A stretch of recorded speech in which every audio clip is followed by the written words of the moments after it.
اللهم صل علی سیدنا محمد وعلى آل سیدنا محمد. یا الله دې موږ دا ناسته قبوله کړي، یا الله په خدمت یې راته حساب کړي.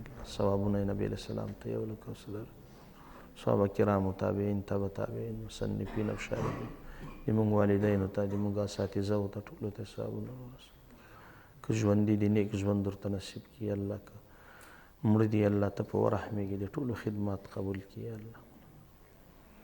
یا الله دې موږ طلباو ټولو ته شرح صدر نصیب کړي. الله دې موږ ټول د زندګۍ اسباب برابر کړي.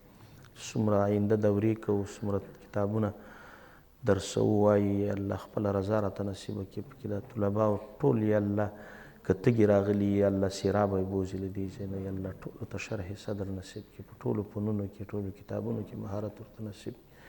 ټول د خپلو اقرباو او والدینو لپاره قرة العین وګرځوي. الله د ټولو مدارسو، د ټولو مراکزو علما او طلبا او مجاهدینو، څوک چې په هره شعبه کې خدمت کوي، الله د ټولو حفاظت وکړي. الله مجاهدینو ته دعا وکړي، الله ثبات ورته نصیب کړي، الله ثابت قدمه کړي. الله یا الله حکومت ته یا الله بقا نصیبه کړي. یا الہ العالمین چې کومې وعدې کړي دي د هغې د اجرا د عملي کولو توفیق ورته نصیب کړي. دا د دوی د رسمیاتو لړۍ یا الله شروع کړي زر تر زره. یا الہ اقتصاد برابر کړي.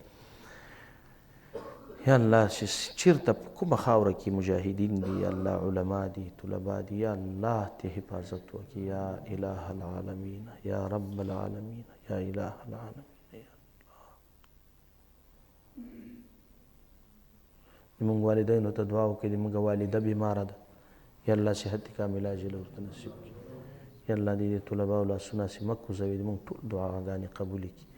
د دوی باره کې چې مونږ کوو او دوی د مونږ باره کې کوي، یا الله دې ټولې قبولې کړي دعاګانې. یا الله روغ صحت د خپل عبادت او بندګۍ لپاره د عزت سره زندګي ورته نصیبه کړي. الله دراز عمر ورته نصیب کړي. والد صاحب ته دعا وکړئ د مونږ الله د چا چې وفات دي یا الله په ورحمېږي. یا الله دوی ورته صدقه جاریه وګرځوي، او که د چا ژوندي دي یا الله نیک عمر ورته نصیب کړي.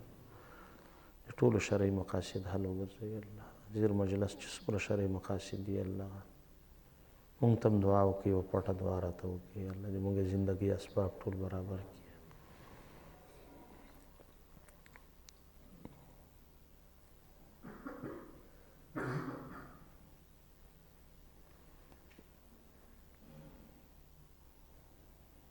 صلی الله تعالی علی خیر.